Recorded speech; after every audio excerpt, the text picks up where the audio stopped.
नमस्कार। ज्योतिष परामर्श केंद्र जागेश्वर धाम के YouTube चैनल पर आपका स्वागत है। मैं हूं ज्योतिषी भुवन चंद्र पांडे। प्रिय दर्शकों, आज हाजिर हूं आपके लिए लेकर विषय आपका भाग्य। कहा गया है कि यदत शिखा मयूराणाम नागानां मणियो तथा तदत वेदांग शास्त्राणां ज्योतिषंग मूर्धनंग स्थितम। ज्योतिष वेद का नेत्र है। मनुष्य के जन्म से लेकर मृत्यु पर्यंत जितने भी सुख दुख हैं, जितने भी हानि लाभ हैं, यह सब उसके भाग्य पर निर्भर करते हैं।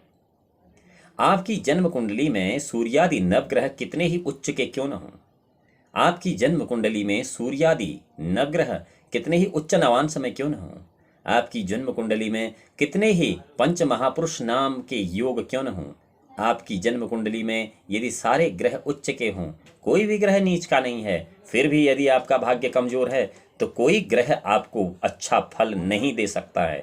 इसलिए बहुत आवश्यक है कि भाग्य का फलाफल निरूपण करना भी। किसी भी जातक की जन्म कुंडली में भाग्य भाव का ग्रह या भाग्य भाव किस स्थिति में है, यह निर्भर करता है उसकी जन्म कुंडली पर, उसके जीवन में क्या क्या शुभ या अशुभ फल उस जातक को प्राप्त होंगे। प्रिय दर्शकों, कई बार क्या, अक्सर क्या, अधिकतर यह देखा जाता है कि जिन जातकों की जन्म कुंडली में ग्रह बहुत अच्छे होते हैं वो भी बहुत कष्ट भोगते हैं। इसका कारण केवल भाग्य का कमजोर होना होता है। आखिर क्या है भाग्य? ज्योतिष में किसे भाग्य कहते हैं और किसे भाग्य भाव का स्वामी कहते हैं? काल पुरुष में यदि देखा जाए तो आपके लिए देवगुरु बृहस्पति भाग्य के कारक होते हैं और प्रत्येक व्यक्ति की जन्म कुंडली में अलग अलग ग्रह अलग अलग भाग्य का कारक होता है। यहाँ आपको ध्यान रखना चाहिए, यदि आपके भाग्य का कारक ग्रह कोई ऐसी स्थिति में है जो कि बिल्कुल विषम स्थिति में है और आप जाने अनजाने में उस ग्रह से संबंधित कोई रत्न धारण करते हैं और कोई यंत्र धारण करते हैं और कोई व्रत उपवास करते हैं और कोई जप हवन यज्ञ आदि करते हैं, तो आपको उसके शुभ नहीं बल्कि अशुभ परिणाम मिलेंगे। यह आपको ध्यान रखना चाहिए।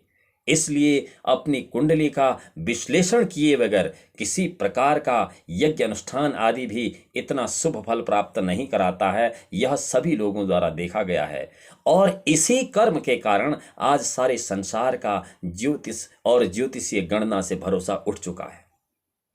प्रिय दर्शकों, यदि आपको अपनी जन्म कुंडली का विश्लेषण कराना है तो आप किसी एक ज्योतिषी विद्वान के पास जाकर अपनी कुंडली का विश्लेषण करा सकते हैं।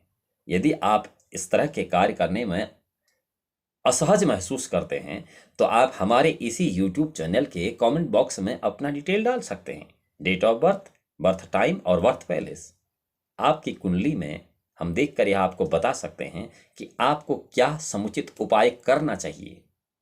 ध्यान रहे, ज्योतिष परामर्श केंद्र जागेश्वर धाम जब से चलता है तब से निःशुल्क परामर्श देता है और यदि आप इस चैनल पर नए हैं तो इस चैनल को सब्सक्राइब करें, बेल आइकन का बटन दबाएं, तो आपको इससे ज्योतिष की जिज्ञासा संबंधित जितनी भी नई वीडियो हैं वह अविलंब प्राप्त हो जाएंगे।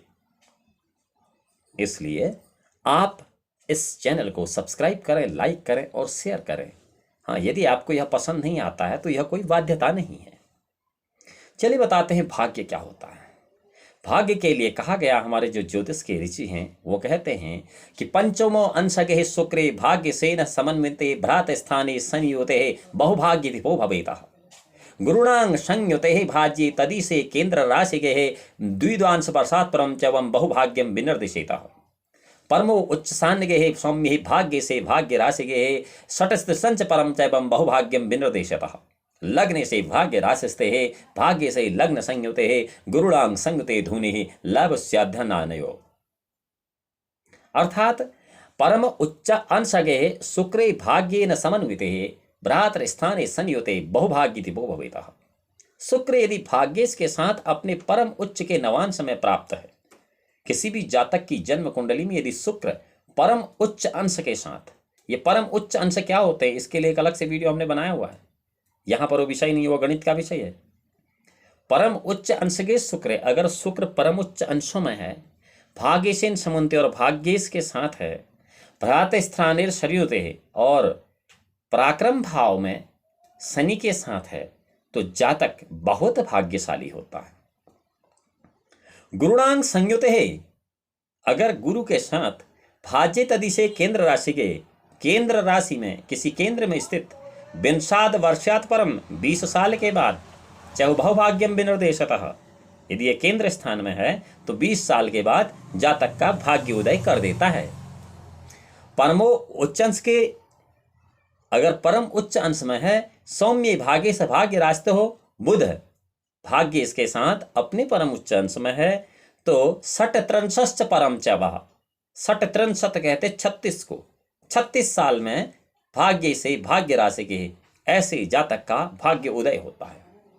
लग्ने से भाग्य राशिस्ते, भाग्य से लग्न संयुते, लग्न इस भाग्य स्थान में और भाग्य स्थान जो भाग्य से वह लग्न स्थान में है, तो गुरुणांग संयुते धून्य, और गुरु उसके साथ है, तो लाभ स्थान में भी अगर है तो भी जातक परम भाग्यशाली होता है। यहां भाग्यशाली योगों को बताने के साथ साथ हम आपको यह बताना चाहते हैं कि जिन जातकों की जन्म कुंडली में आपका भाग्य आपका साथ नहीं दे रहा, अर्थात आपके भाग्य में बार बार रुकावट आती है, तो आपको क्या उपाय करना चाहिए यह भी हम इस वीडियो के अंत में आपको बताएंगे। यदि आप केवल उपाय देखना चाहते तो वीडियो को स्किप करके केवल अंत में उपाय देख सकते हैं, अन्यथा आपको पूरी वीडियो देखनी चाहिए। इस भाग्य भाव को बताने से पहले कुछ और बातें आपको बतानी आवश्यक हैं। वह यह है कि दुर्भाग्य योग क्या होता है। भाग्यात अगर आपने अपनी कुंडली में देखा, जैसा मैंने बताया ऐसा भाग्य योग नहीं है, तो कहीं दुर्भाग्य योग तो नहीं है, वो भी एक बार देखना जरूरी है। भाग्यात भाग्यगते राहो भाग्य से निधनं गते, अथवा नीच राशिस्ते भाग्यहीनो भवेन्नरः। भाग्याद भाग्य गते राहु, भाग्य भाव में या भाग्य इसके साथ राहु है, निधनं गते है, और नीच राशि स्थान में अगर वो है तो भाग्यहीनो भवेन्नरः, ऐसा जातक भाग्यहीन कहलाता है। इसको दुर्भाग्य योग कहते हैं। इसके भी ठीक करने के उपाय हैं, ये इसीलिए आपको बताया जा रहा है। ऐसा नहीं कि खाली आपको बता दिया जा रहा है और आप सुनते जा रहे हैं वीडियो, ऐसा नहीं। इसका क्या उपाय है, उपाय भी बताया जाएगा। भाग्य स्थान गते मंदे शशिनांच समन्वित है, अगर भाग्य स्थान में बुध मंगल चंद्रमा के साथ है और लग्न से नीच राशि, और लग्न जो है नीच राशि में है, तो भिक्षासी च नरो भवेतः, ऐसा जातक भिक्षा मांग कर जीवन चलाने वाला होता है। तो ये तो एक दुर्भाग्य योग है। अब आपको बताते हैं कि भाग्य का विमर्श कैसे करना चाहिए। भाग्य का विमर्श यानी कि भाग्य का जो निरूपण है वह इस प्रकार किया जाता है कि भाग्य विमर्श करते समय भाग्य से संबंधित सभी लग्न, धन, सुख, नवम, दशम, एकादश भावों पर ध्यान देना आवश्यक होता है। इन्हीं भाव में ग्रह स्थित हैं, इन्हीं भावेशों की स्थिति, शुभाशुभ ग्रहों के योग, इनकी दृष्टि, यह सभी बातों का ध्यान आपके भाग्य को निरूपण करते समय आपको रखना चाहिए। और कुछ मुख्य योग जो भाग्य के हैं वो मैं आपको बता देता हूं। भाग्येश गुरु शुक्र, अगर भाग्येश गुरु और शुक्र के साथ सपाप होकर, यानी कि पाप ग्रह कोई भाग्येश है और वह गुरु और शुक्र के साथ है, तो जातक भाग्यहीन होता है। अर्थ यह है कि यदि भाग्येश मंगल है जो कि क्रूर और पाप ग्रह कहा गया है और वह गुरु और शुक्र के साथ है, तो ऐसा योग थोड़ा कमजोर योग होता है। इसको आप दूसरी भाषा में यह कह सकते हैं कि मंगल, बृहस्पति और शुक्र का जो त्रिग्रही योग है जन्म कुंडली में, वह उतना अच्छा योग नहीं होता है। अब आपको यह आसानी से समझ में आ जाना चाहिए। दूसरी बात यह है कि अगर नवमेश केंद्रगत है, जो आपका भाग्य है वह केंद्र स्थान में है, नवम स्थान में शुभ ग्रह है और आपके भाग्य भाव में शुभ ग्रह है, और यही नवमेश की दृष्टि अगर नवम स्थान में पड़ रही है तो जातक बड़ा भाग्यशाली होता है। नवमेश जहां भी बैठा है उसका मालिक भी बहुत महत्वपूर्ण होता है। नवमेश भाग्य पोषक है और लग्नेश भाग्य सूचक है, अतः तीनों की स्थिति पर ही भाव का निर्देश करना बहुत आवश्यक होता है। लग्न पंचम द्वितीय बलवान ग्रह रहें तो जातक तब भी भाग्यवान होता है। लग्न में, पंचम में और द्वितीय में अगर बलवान ग्रह हैं तो जातक बहुत भाग्यवान होता है। धनेश धन स्थान में या राजस्थान में पड़े, धनेश जो है या तो धन स्थान में स्वराशि का हो या फिर राजस्थान में पड़े, राजस्थान नहीं राज्य स्थान में, कहीं आपको लगे कि राजस्थान में पड़े कह रहा है, राज्य स्थान, धनेश धन भाव में या राजस्थान में या दशम भाव में पड़े तो फिर जातक बड़ा भाग्यशाली होता है। चतुर्थेश नवमेश द्वितीय स्थान में हो, चतुर्थेश और नवमेश द्वितीय स्थान में हो, शुक्र गुरु द्वितीय स्थान में हो तो भी मनुष्य पूर्ण धनी और पूर्ण भाग्यशाली होता है। द्वितीयेश नवमेश ये दोनों केंद्रगत हों, द्वितीयेश और नवमेश ये दोनों केंद्रगत हों और द्वितीयेश नवमेश यदि एक ही ग्रह है, कई बार ऐसा भी होता है, द्वितीयेश नवमेश कब हो सकता है? एक ही ग्रह मीन लग्न में हो सकता है। मेष वृश्चिक योर वामा शुक्र वृष तुलाधिपो बुधो मिथुन कन्यायाम मीन चावाधिपो गुरु नक्र कुंभाधिपा सौरी कर्कश्याधिपति शशि सिंहस्याधिपति सूर्य कथितो गणकोत्तमे। मीन लग्न में धनेश और भाग्येश ये एक हो सकता है। तो यदि वो केंद्र में हो तो शुभ ग्रह की उस पर दृष्टि हो, किसी भी शुभ ग्रह की, और शुभ संयोग हो तो जातक पूर्ण धनाढ्य होता है और पूर्ण भाग्यशाली भी होता है। नवमेश लग्नस्थ होकर बृहस्पति से दृष्ट हो, नवमेश लग्नस्थ होकर देवगुरु बृहस्पति से दृष्ट हो तो मनुष्य राजबंध होता, अर्थात राजा के साथ काम करने वाला होता है, धनी होता है, परंतु स्वतंत्र नहीं होता है। स्वतंत्र होना अलग बात है।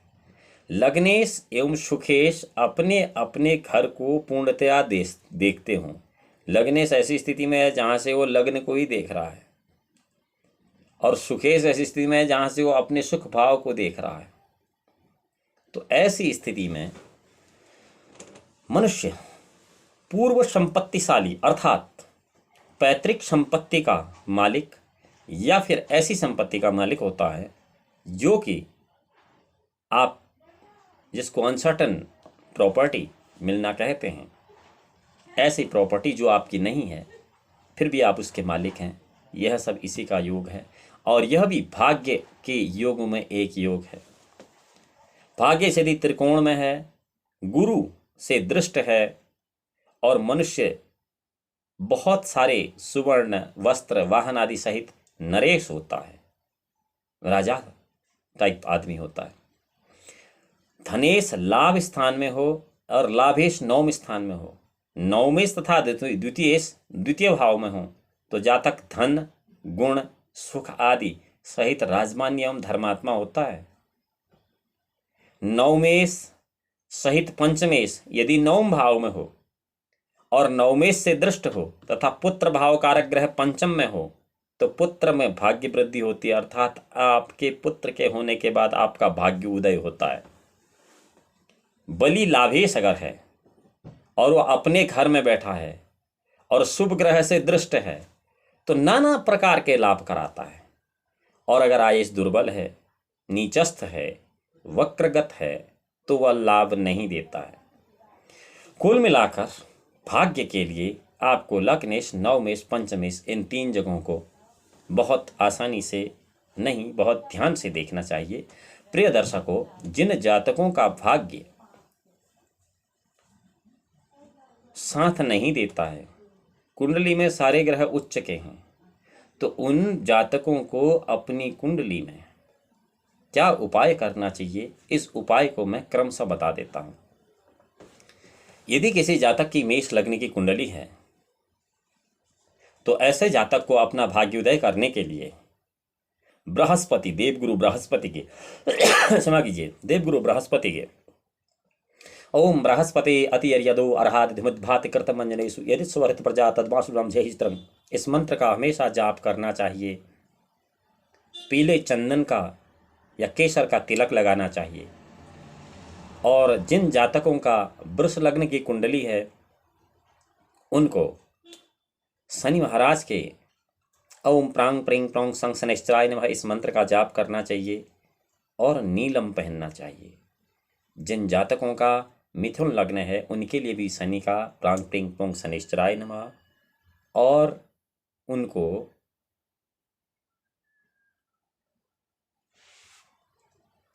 नीलम ही पहनना चाहिए।